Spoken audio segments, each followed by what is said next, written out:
সহ্য করতে পারি না। একটা বছর আমি যে কি করেছি যেটা আমি জানি আর আল্লাহ জানে, কারণ আমি বলে বোঝাতে পারবো না এই কষ্টের কথা। আরো শুধু বলে আম্মু আমি মরে যাবো, আম্মু আমি মরে যাবো, আল্লাহ তুমি আমাকে বাঁচাও, আল্লাহ তুমি আমাকে বাঁচাও। সব সময় এই কথাটাই বলে, সব সময়।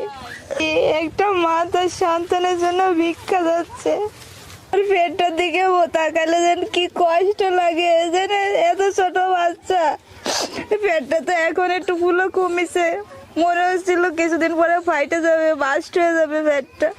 আমরা আসলে কতটা মানে ভালো আছি, আল্লাহর কাছে লাখ লাখ শুকরিয়া যে আসলে আমরা কতটা ভালো আছি। আমি যদি উপরে আসলে